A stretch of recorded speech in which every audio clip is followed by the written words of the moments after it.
Mga kabahab, magluluto na naman. Kaya samahan nyo kaming magluto ng kakaibang putahe. Sus, magluto na naman sila. Iyan, nagimikos-mikos na. Oh, panakot di ay.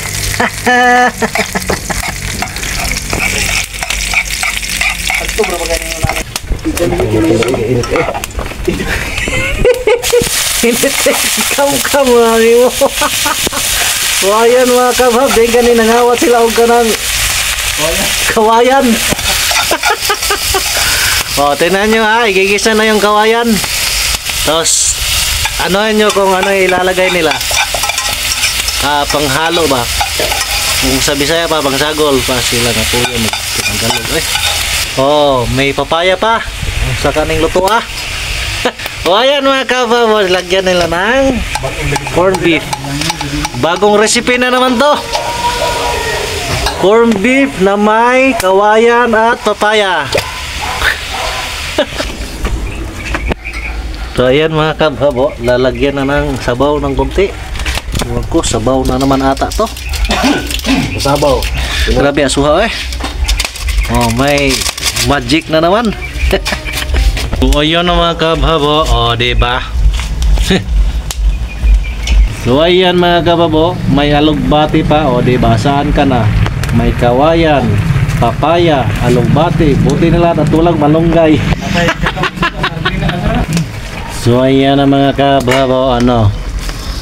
Lalaban ba kayo? So diba? Oh, may corned beef na may kawayan, papaya at alugbati na nawala na yung mga alugbati Josh. At syempre mga kabhab, tikpan natin, di ba, anong lasa nito? Oh, may tikim yan oh.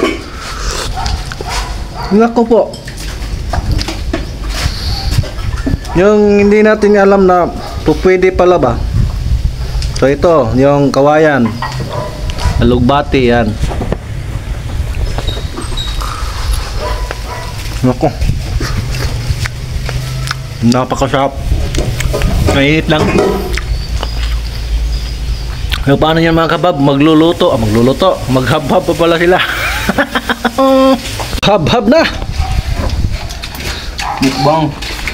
Yan o, mukbang. May humba pa yung kagabi ko nga niluto. O, diba? Habhab na.